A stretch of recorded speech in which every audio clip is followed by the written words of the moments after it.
हे good morning friends. आज मैं आपको बताने वाला हूँ सब्जेक्ट वर्ब एग्रीमेंट। आज हमारा टॉपिक क्या है? Subject verb agreement. तो सब्जेक्ट वर्ब एग्रीमेंट के बारे में आपने पढ़ा हुआ होगा, 7th 8th 9th सभी में क्लास में पढ़ा हुआ होगा, है ना। तो यहाँ पर मैं आपको बेसिक चीजें बता दूं। सब्जेक्ट वर्ब एग्रीमेंट होता क्या है?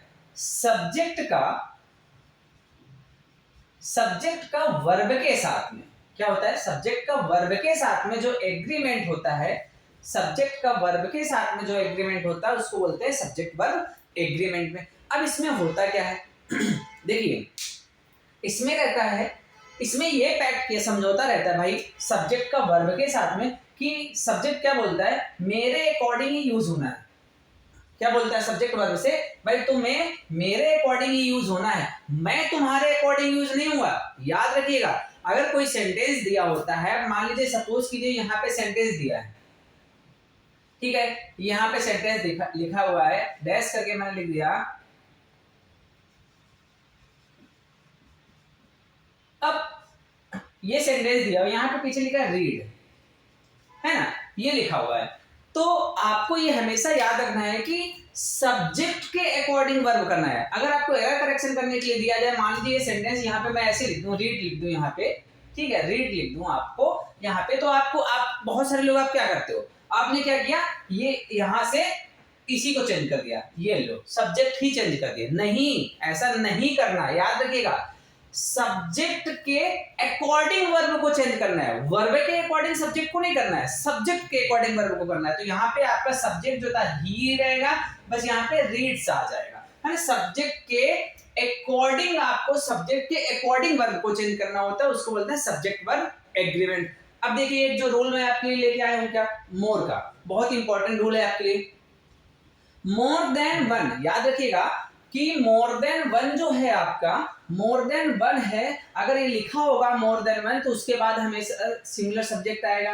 अगर वन है यहाँ पर तो सिंगुलर सब्जेक्ट आएगा और सिंगुलर वर्ब ही लगेगी आपकी। याद रखिएगा, मोर देन वन लिखा हुआ है, सिंगुलर सब्जेक्ट होगा, उसके साथ सिंगुलर वर्ब लगेगी। दूसरा सेंटेंस, अगर इसका मैं एग्जांपल्स बात करूं, मोर देन वन बुक, है ना, मैं ऐसे बात करूं, इसका एग्जांपल लिख लूं तो more than one book is आ जाएगा, सिंगुलर सब्जेक्ट हो गया आपका, आपकी सिंगुलर वर्ब हो गई। इसी तरह से सेकंड में मोर देन के बाद अगर आपको वन की जगह पे 2 3 4 ऐसा कुछ लिखा हो, वन की जगह पे 2 3 4 लिखा हो, तो याद रखिएगा यहाँ पे जो सब्जेक्ट आएगा वो प्लूरल आएगा, वन के अलावा, है ना, एक्सेप्ट वन। 2 3 4 है तो यहाँ पे प्लूरल सब्जेक्ट आएगा और प्लूरल सब्जेक्ट के साथ आपकी प्लूरल वर्ब आएगी, ठीक है ना। देखिए example, more than 2 boys, more than 2, अब यहाँ पे 1 नहीं है 2 है, तो 2 बॉयज, तो ये प्लूरल हो गया। अब ये प्लूरल हो गया तो आपकी जो हेल्पिंग वर्ब है वो भी वर आ जाएगी। अगर यहाँ पे वॉज लिख देते तो हमारा रॉन्ग हो जाता, प्रेजेंट इन द क्लास।